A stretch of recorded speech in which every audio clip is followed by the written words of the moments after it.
Shalom, shalom, friends. Thank you for joining us. It's a delight to be here with Serena Oberstein, who's the executive director of Jewish World Watch. She has an extensive background in public service and the Jewish communal sector. She spent nearly 2 decades creating solutions on the local, state, and federal level in nonprofit and public sectors.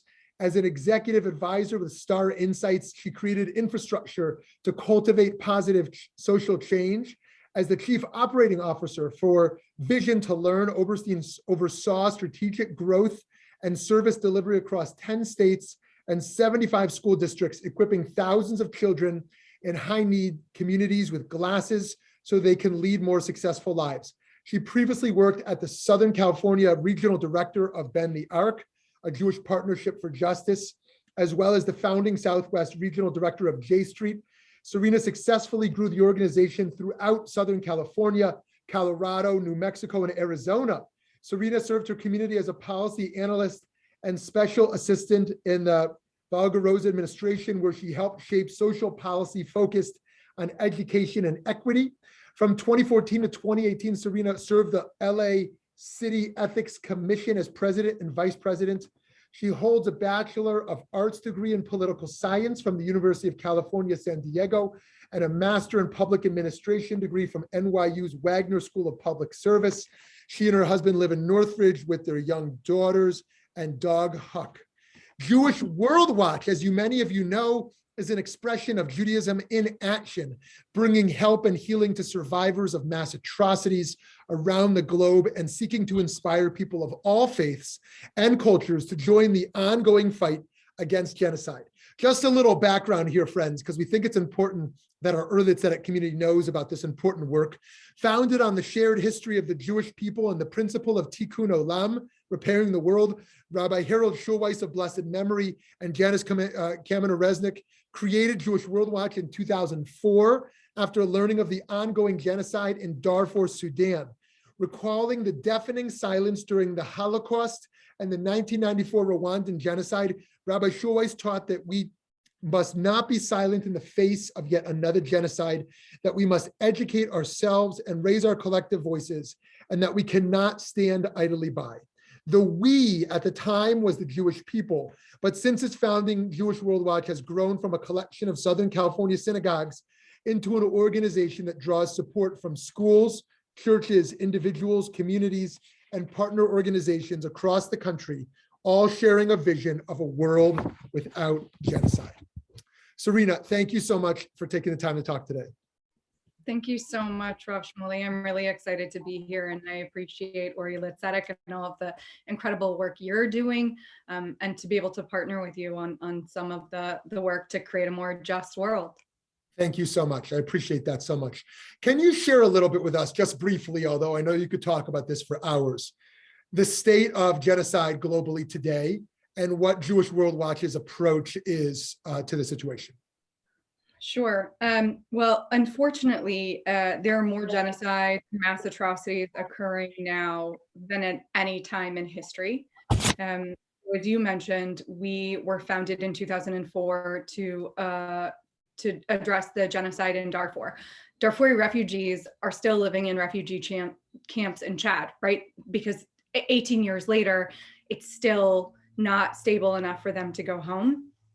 And in addition, we've continued to engage in to fight the genocides against the Uyghurs perpetrated by the Chinese Communist Party, the genocide of the Rohingya, who have been chased out of Myanmar by the same coup that overthrew Aung San Suu Kyi. And now we're also working, fighting atrocities in Tigray. There are millions and millions of, I think the statistic is there's something like 26 million people who are refugees across the world, and many of those people are refugees because of the ongoing violence, because of targeted persecution based on their immutable characteristics. Wow. Thank you for sharing that. It is so easy to make a Jewish case for this work, as you know, based upon our tradition and our values and our texts, based upon our history of thousands of years as Jews. And I wonder how you came to this work in your personal journey, in your Jewish journey, in your own Jewish values. There are so many important Jewish causes. And what brought you to this? Sure. As you you shared my background, this has always been the work that I've engaged in. You know, fighting for civil rights, for civil liberties domestically. You know, I think we share a common idea that education is a Jewish issue, immigration is a Jewish issue, right? The Talmud tells us that we have to, if a community doesn't have these things, we have to create these things in a community. And this is the first time I've worked in the international world. A few years ago, it felt like as anti-Semitism was on the rise and intolerance was on the rise, that our communities, be it Jewish, be it Rohingya, be it whoever, we were turning inward instead of joining together. And when I learned that this position was open, it just felt like an opportunity to be a convener and an ambassador and create a coalition of people, so that rather than, you know, Armenians having to say, like, recognize our genocide 106 years later, or Uyghur people saying, like, we're dying, bringing Jews and Armenians and Uyghurs and Rohingya and Tigrayans together to say, this story is our story. We know this story, regardless of the region that it's happening, because it is a Jewish story, right? It doesn't matter as many times as it's told. This is something that we know deeply. So how do we get people to move from care to action?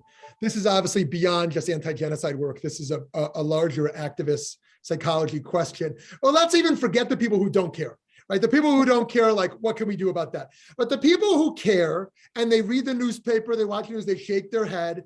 But to move from shaking their head to actively wanting to respond to this, how do you think about that activist educational model of mobilizing people?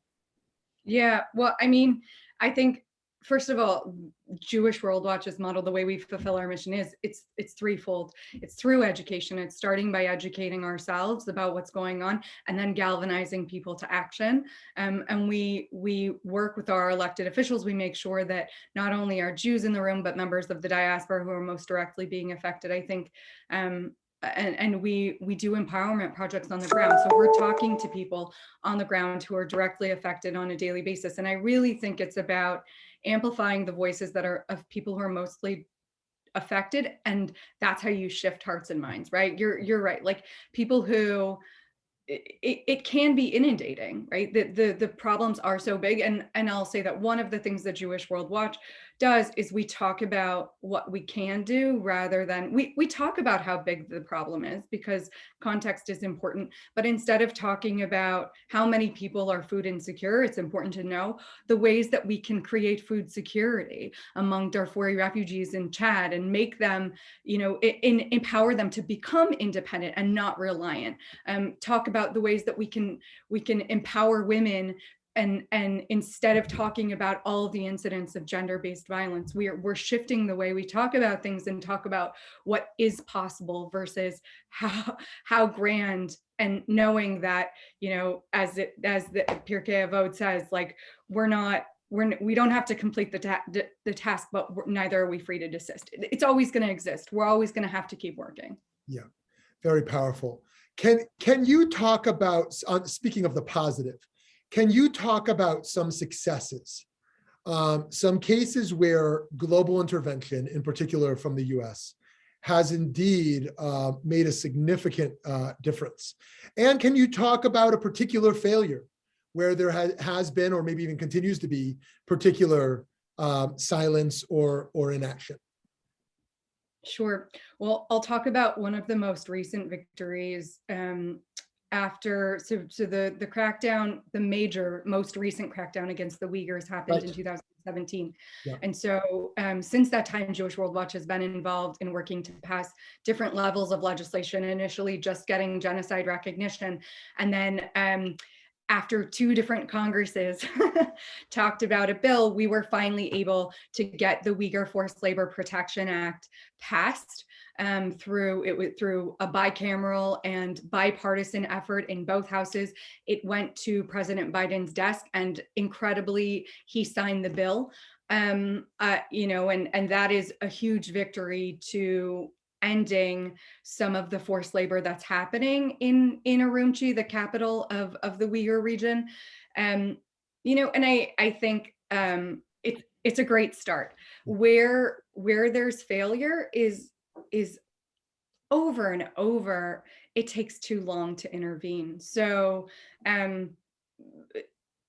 we're seeing the Rohingya people who still don't have a genocide recognition, who are living in the largest refugee camp in the world in Bangladesh, 900,000 people living in a refugee camp. We see fire after fire, death after death. And despite the US, despite multiple communities knowing what happens, we failed to act, and people are still living in a state of instability, and we don't know. We work to ensure that the children that live in these refugee camps have access to an education, but they remain unstable. They still there's no hope of repatriation, no hope of stability in the near future. What's the broader political context where we can make such a move on a bipartisan level in regards to the Uyghur genocide, but in others there's simply no action? Why is this coming from an anti-China sentiment, or where is this coming from? Yeah, Shmuly. I mean, I think I'll say that it definitely comes down to political will, right? I think that it's interesting with China. There definitely is a power struggle there, and so we have seen leaders in both parties step up to take action. We saw even both of the last two presidential administrations took action, whereas we're watching.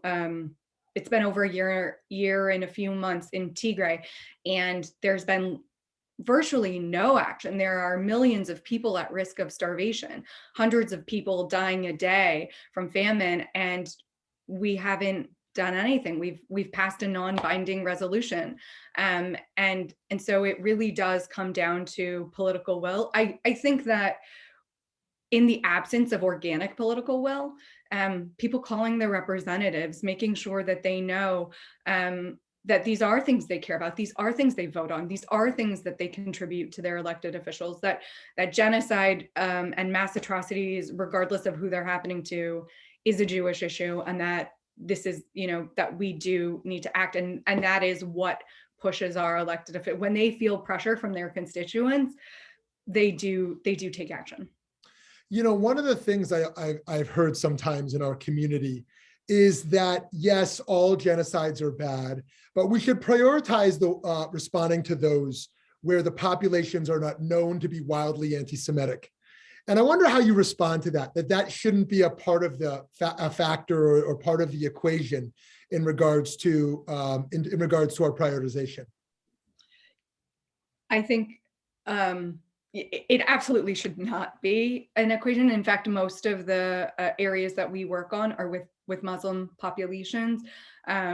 We're exclusively, I mean, there's nothing, it's not to say that we, by virtue of creating coalitions, that we're not fighting anti-Semitism, but we don't prioritize a life based on, if they call someone Adonai or the Shekhinah or Allah or Jesus even, right? Like, I think we look at there being a need. We look at the steps of genocide. We say these people are being classified, they're being persecuted, they're being objectified, they're being dehumanized, and nobody's saying anything, so we have to. And that's it. Great. One last question for you then. In addition to people donating to Jewish World Watch, what are other ways right now that people can get involved and support the work? Great question. So I would say go on jww.org and sign a petition. Right now we are working to stop current sponsors of the Olympic Beijing Games, right? We know that what happened during the Berlin Games gave Germany a forum to hide the genocide, the Holocaust, or what would become the Holocaust. And so right now we need people to let Olympic sponsors know, including Airbnb, including Coca-Cola, including Volkswagen, which was founded by the Nazi Party and now has a factory in Urumqi and 600 Uyghur slaves, that we are using our purchasing power to let consumers, to let these corporations know that we fight genocide, we put people over profit. Beautiful. Serena, wishing you so much, you and your team, so much continued success in your amazing work. Thank you so much for all you do. Thank you so much, Rav Shmuly. I appreciate the opportunity and look forward to partnering in the future.